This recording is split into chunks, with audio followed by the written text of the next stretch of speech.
Oi. Faz o que? Uma semana que eu não posto. Foda-se.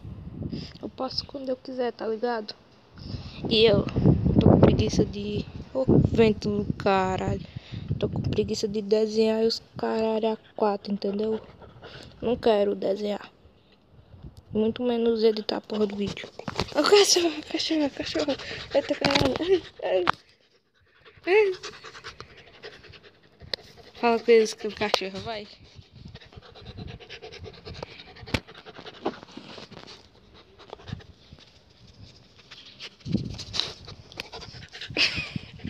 Socorro.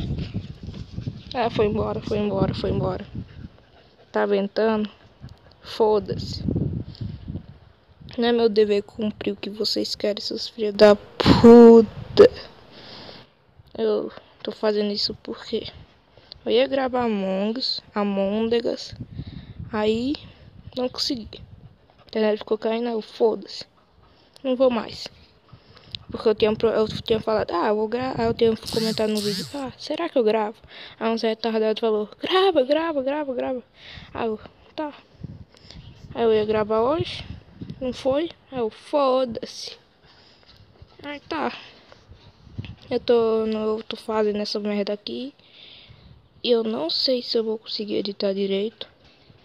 Com certeza vai ficar uma bosta. Vai. Porque tá ventando. Entendeu? Tô falando bem aqui perto do celular pra...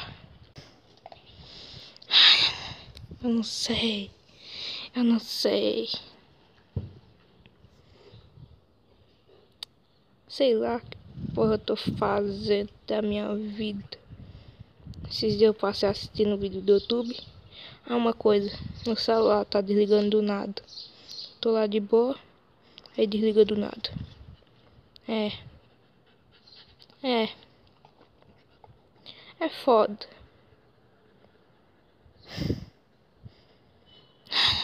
Meu Deus. Eu não sei mais o que falar nessa porra.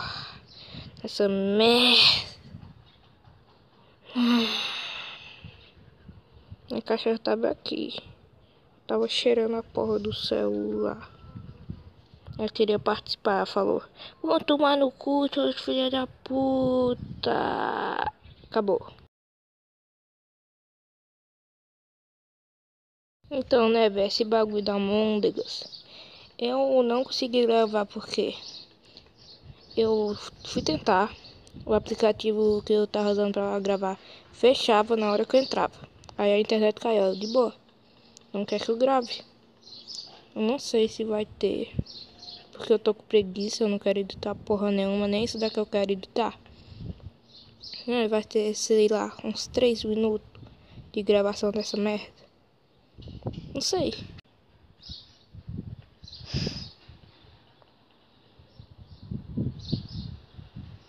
Eu só tô coisando tempo aqui, Eu quero que dê 5 minutos, não, 4. 4 minutos tá de boa. Eu tô esperando aqui dar 4 minutos dessa merda aqui. Entendeu? Dá 4 minutos eu paro. Você deve estar pensando, mas que merda, você vai gravar só isso pra quê? Não sei.